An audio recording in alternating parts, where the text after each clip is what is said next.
taarifa ya kughairishwa kwa mchezo baina ya klabu ya Simba na hao jamaa wengine. Sawa? Hiyo taarifa ilitoka majira gani? Ilikuwa mchana jana kama mida ya saa 8 hivi. Majira ya saa 8. Kutoka saa 8 mpaka saa 11 kuna masaa mangapi? Masaa matatu. Unataka kuniambia wale jamaa walikuwa hawajapata hiyo taarifa mpaka wanaenda kuingia ndani ya uwanja wa Taifa?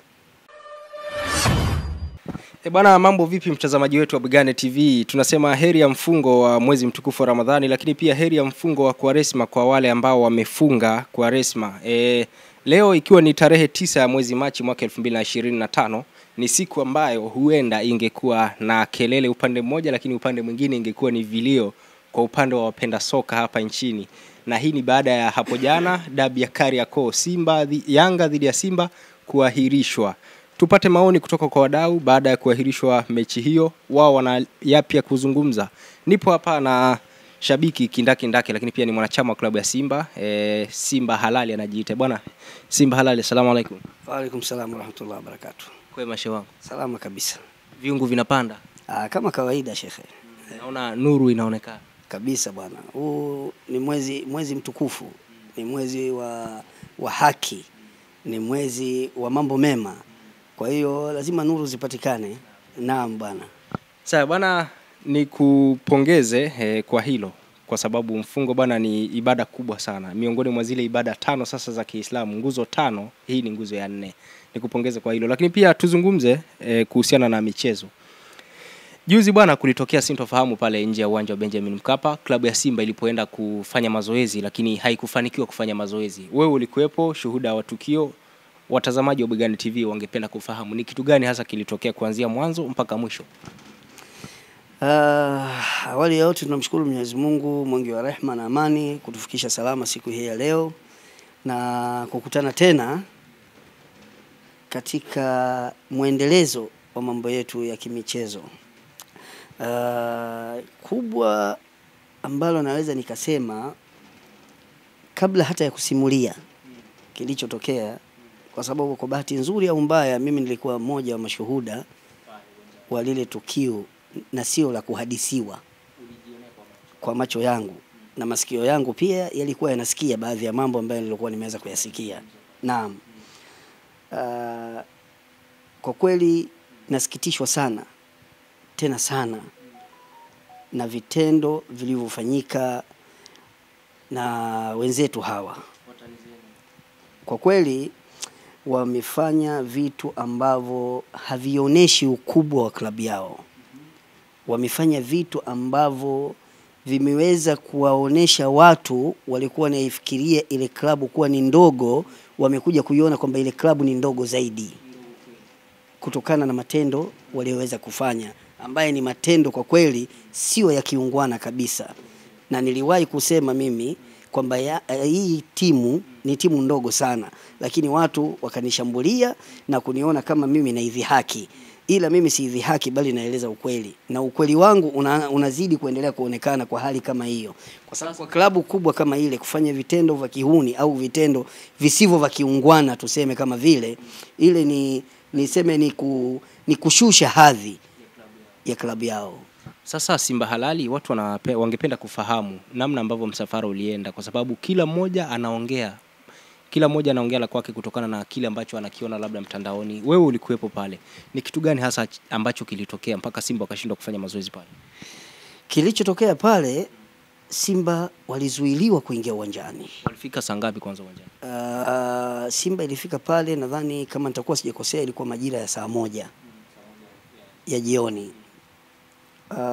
Kama sio saa 1 kamili, basi saa 1 kasoro dakika kadhaa, kwa sababu sikuwa nimeangalia saa kwamba ilikuwa saa ngapi exactly, lakini majira yalikuwa ni hayo. Walipofika pale, basi la klabu ya Simba lilipofika getini, kukawa kuna gari getini ya polisi imezuia msafara kuingia ndani. Na nadhani hata katika video na picha nadhani watu wote waliona kwamba kulikuwa kuna gari ya polisi ambaye aina ya Harrier ilikuwa imepaki pale. Zikaanza sintofahamu. Ikabidi basi la Simba lisogee lipaki ngambo ya pili ya barabara, lakini opposite na geti. likapaki ngambo ya pili, baada ya watu wa usalama kusema kwamba gari irudi nyuma ipaki ngambo ya pili, kwa sababu ilifikia hatua ya barabara haipitiki, yani magari ya huku yakawa huku, ya kule yakawa, ili mradi ikawa msongamano umeanza kuwepo. Kwa hiyo watu wa usalama wakasema gari irudi nyuma ipaki upande wa pili, na kwa utiifu mzuri tu wa dereva wa klabu ya Simba akarudi nyuma akapaki ngambo ya pili kama alivyoambiwa na watu wa usalama. Baada ya kupaki upande wa pili, watu wakaanza kufuatilia, wahusika wa klabu ya Simba wakaanza kufuatilia, akiwemo na CEO akiwepo pale, kuanza kufuatilia na nini, kuangalia kwa nini Simba waruhusiwi na wamefika kwa wakati na ni muda wa kufanya mazoezi na ni kitu ambacho kinafahamika na kinajulikana kuni kanuni na kuni sheria ya mpira wetu sisi. Kwa hiyo ni vitu ambavyo yani havihitaji elimu, tuanze kuelimishana kwa muda ule.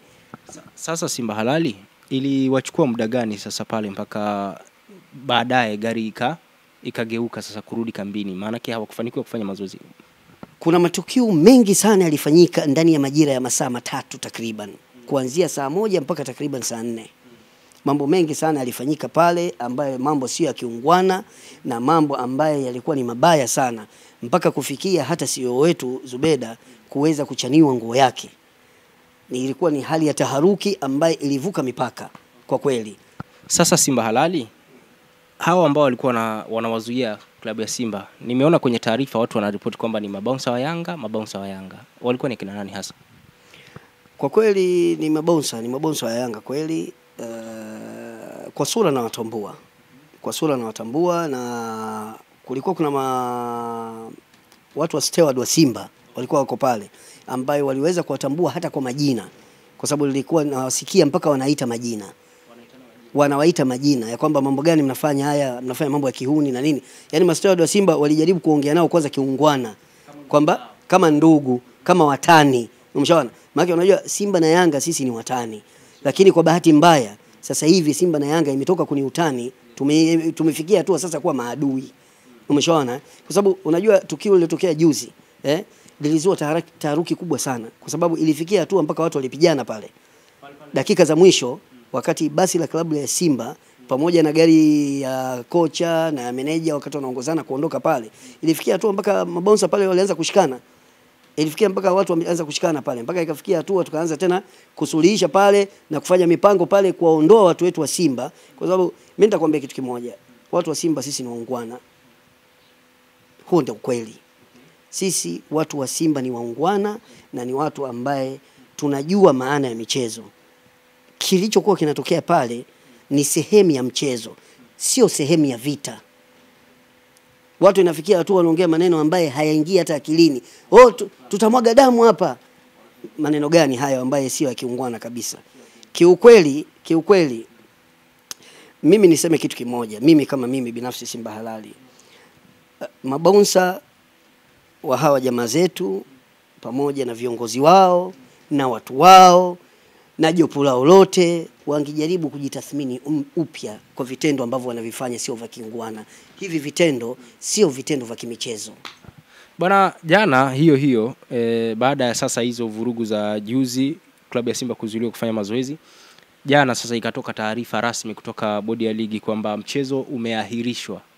Na sababu ni kwamba kile ambacho kilitokea juzi ni kwamba klabu ya Simba haikutoa taarifa kwa management ya uwanja, lakini mchezo ukaahirishwa. Baada ya mchezo kuahirishwa, wewe kwa upande wako mapokezi yako ni yapi? Yalikuwa yapi? Hivi taarifa ya kuahirishwa kwa mchezo baina ya klabu ya Simba na hao jamaa wengine, sawa, hiyo taarifa ilitoka majira gani? Ilikuwa mchana jana kama mida ya saa 8 hivi. Majira ya saa 8. Kutoka saa 8 mpaka saa 11 kuna masaa mangapi? Masaa 3. Unataka kuniambia wale jamaa walikuwa hawajapata hiyo taarifa mpaka wanaenda kuingia ndani ya uwanja wa Taifa? Taarifa ya kuahirishwa kwa mechi umeshaipata, unairuhusu ile timu iingie pale kivipi au kufanya nini? Sasa hapo shida inabaki kwa maafisa wa uwanja, wale walinzi. Sasa walinzi wako chini ya nani? Wako chini ya meneja wa uwanja. Walinzi wanaweza kuchukua maamuzi ya kwao wao wenyewe binafsi bila kumshirikisha meneja wa uwanja au bila kupata tamko au kupata taarifa rasmi kutoka kwa meneja? Haiwezekani. Sawa. Kitu kingine ambacho cha kustaajabisha na cha kuendelea kushangaa, hata pia hao viongozi wa hiyo timu hiyo ya pili, ina maana taarifa walikuwa hajapata, au wamepata taarifa wamedharau, au ni kwamba wanajiona wao wako juu ya TFF? Unajua kuna maswali mengi lazima utajiuliza ukiwa na akili zako timamu, kwamba hawa kitendo walichokifanya wamekifanya kwa ajili ya nini, au wamekifanya kwa maslahi ya kitu gani, au wamekifanya kwa kuwa wao ni wababe kiasi gani. Kwa sababu hata kitendo cha mabonso wao kuja kuzuia taasisi kubwa kama ya Simba getini kuto kuingia kufanya mazoezi ya mwisho kwa ajili ya kwenda kwenye mechi, maana wao wanajiamini, wanajua wanachokifanya. Kwa hiyo Simba Halali, wewe kwa upande wako bado haujapata majibu ya haya maswali, kwamba kwa nini walienda uwanjani watani zao? Ni kitu cha kushangaza kwa sababu ule muda ulikuwa sio kwao.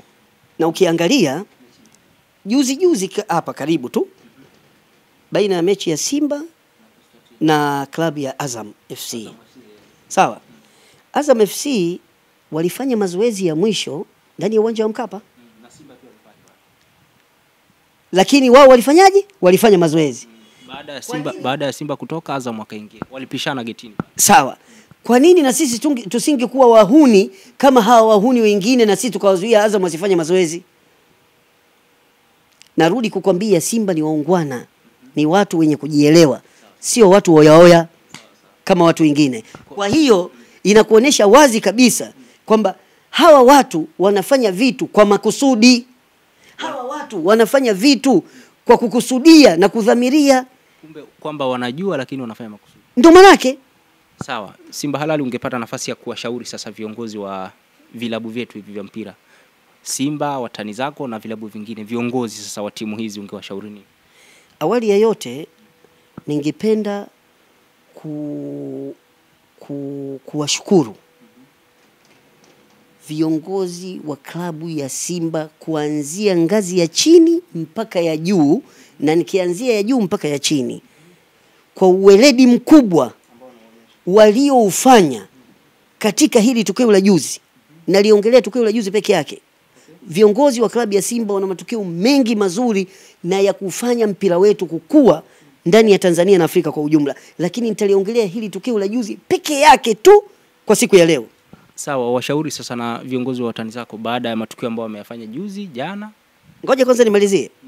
Uungwana na ustaarabu walioufanya, kukubaliana viongozi wote kwa ujumla kuondoa timu pale na kuondoa watu wa steward wa Simba wote kuondoka eneo lile la tukio ile pale, ni akili kubwa sana wameitumia. Kwa sababu laiti kama viongozi wa Simba wangiwaambia au wangiwaamrisha watu wa steward na klabu na viongozi waliokuwepo pale na kocha, benchi la ufundi wote, kwamba msitoke hapo mpaka kieleweke, damu ingeweza kumwagika siku ile.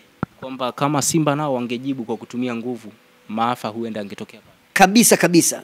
Na nakwambia sikufichi, damu ingemwagika. Lakini uweledi na ustaarabu na heshima kubwa waliofanya viongozi wa Simba kuondoa timu yote pale eneo la tukio, yani kile kitendo ni cha kiungwana kupita hata maelezo, na inabidi viongozi wa Simba wasifiwe kwa kitendo walichokifanya, kwa sababu ni kitendo cha kiungwana ambacho kimevuka hata mipaka na ni kitendo cha kuigwa kabisa. Sawa, Simba Halali, kuna zile taarifa za, tunasema zile taarifa ambazo sio rasmi kutoka kwa mashabiki na watu wengine. Wewe ulikuwepo hapo. Wanasema kwamba kulikuwa kuna gari nyingine ambayo ndio ilizuiliwa kuingia bana. Wanasema kwamba wachezaji waliruhusiwa kuingia, lakini baadaye ikaonekana kumbe kwenye msafara wenu kuna gari ambayo haikupaswa kuingia. Ni kweli? Kwanza nataka nikwambie kitu. Mimi na imani hawa jamaa zetu baada ya kujiona wamefeli walichokifanya, wanajaribu kutafuta sehemu za kujifichia. Kwa sababu basi wanaloliongelea ni basi la BM. Ndio ambalo linajadiliwa na ndilo linaongelewa. Basi la BM, wakati basi la klabu ya Simba liko getini linataka kuingia na limezuiliwa, lile basi lilikuwa linapita njia. Baada ya ile njia kuwa pale imeleta taharuki ya kwamba hakuna jinsi ya kupita, basi la BM ilikabidi likazunguka nyuma ya basi la Simba ili liweze kutoka na kuendelea na nini, na safari yake. Hakukuwa na basi lililo, mimi nitaweka wazi kwamba hakukuwa na gari nyingine ambayo iliongozana na basi la wachezaji la Simba. Mimi nitaweka wazi.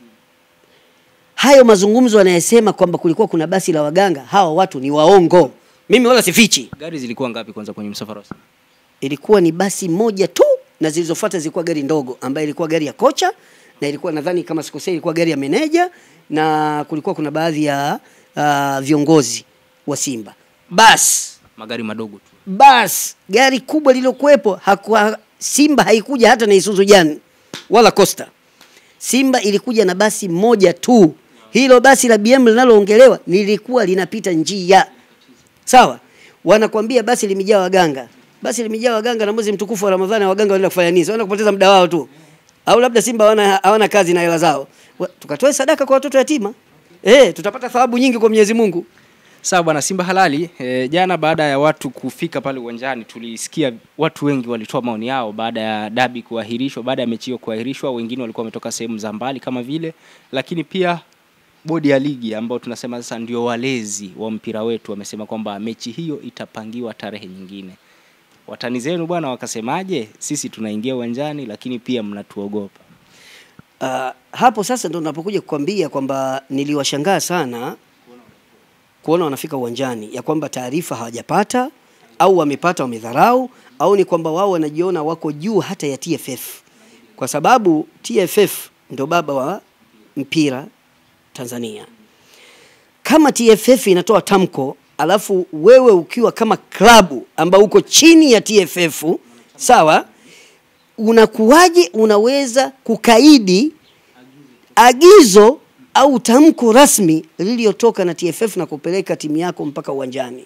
Mimi nadhani TFF na bodi ya ligi imefika wakati sasa wasimamie haki na sheria na taratibu, na waangalie vizuri katiba inasemaje, kwa sababu bila kufuatisha kanuni za mpira na kuipitia katiba yetu ya mpira, sawa, haya mambo yatazidi kupita hapa yalipofikia, kwa sababu tumefikia sehemu mbaya kupitiliza sasa, na kwenda kudhoofisha hata ligi yetu kuonekana sasa ni kwamba ni ligi hoya hoya, sio ligi tena ambayo imeshika nafasi ya 4 katika ubora Afrika. Tutakuja kuonekana sisi ni ligi hoya hoya. Sasa TFF na bodi ya ligi siwafundishi kazi, siwaamrishi, siwaelekezi, bali nawaomba tena, nawaomba wasimamie haki na waweze kusimamia sheria, wasimamie kanuni, tuweze kuinusuru hii ligi yetu ambaye inataka kupotezwa na watu wachache.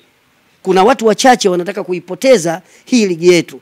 Tena nasema kabisa, mama yetu Samia Suluhu Hassan, rais wa Jamhuri ya Muungano wa Tanzania, mama yetu, unafanya kazi kubwa sana kunyanyua michezo ndani ya nchi yetu, na mpaka hapa tulipofikia jitihada zako na mkono wako umetusaidia kufika hapa tulipofika. Tunakuomba, au nakuomba mimi mama, utusimamie katika hili, ligi yetu isije ikapoteza hadhi na muonekano na ubora katika Afrika ambao tulihangaika kwa miaka mingi kuufikisha ligi yetu hapa ilipofikia. Mbio za ubingwa sasa unazizungumziaje na unazionaje? Kwa sababu ni wewe na yeye. Kama kanuni zitafatwa na haki itasimama, kuna kazi ambayo wao wanapaswa kwenda kuifanya, lakini sio ubingwa. Ubingwa waachie wenyewe ubingwa wetu. Hao jamaa upande wa pili waachie ubingwa, nani achukue sasa? Nani achukue ubingwa? Timu bora ndio inachukua bingwa. Timu bora, ubora wa timu sio kwenda kuwafunga watu goli 6 mpaka za mkono. Sio ubora wa timu huo. Ubora wa timu una sehemu nyingi. Kitendo kilichofanya Simba juzi usiku, ile ni dhahiri shahiri jinsi gani Simba ni bora na ni timu kubwa na ni timu yenye uweledi. Ubora wa timu sio kwenda kufunga magoli ya penalty. Sasa Simba Halali, ngoja nikuulize swali moja la mwisho sasa. Tuseme matokeo sasa baina yenu. Mechi kwa sababu itapangiwa tarehe nyingine. Matokeo baina yenu, mshindi atangazwe kuwa bingwa wa ligi au unasemaje? Wewe kwa unavyoona mshindi ndio atachukua ubingwa wa ligi au unaonaje? Mimi ninavyodhani ligi itafika mwisho na bingwa atajulikana muda utapofika na wakati utapokuwa umewadia. Hivyo tu. Kabisa. Bwana huyo ni Simba Halali akimaliza hivyo na anawakumbusha kwamba tufuate ama vilabu vifuate taratibu ambazo zinawekwa na wenye mamlaka kwa maana ya TFF pamoja na bodi ya ligi ambao ndio walezi na ndio wasimamizi wa mpira wetu kwa ajili ya kuepusha mengine. Na anasema kwamba kwa yale ambayo yalitokea juzi pale nje ya uwanja wa Benjamin Mkapa, kama isingekuwa busara za viongozi wa Simba kuondoa timu pale, basi huenda damu zingemwagika na ingekuwa taswira mbaya zaidi kwa mpira wetu. Hii ni Bugane TV, tunazungumza michezo na hapa tunakujuza kile ambacho kilitokea siku ya juzi, kwa sababu watu wengi wamekuwa wakitazama video, wanaona kile ambacho kilikuwa kinaonekana, lakini hawakupata kusimuliwa kulikuwa kuna kitu gani au maongezi yalikuwa ni yapi. Bugane TV tunakukumbusha kwamba mwaka 2025 enjoy sports.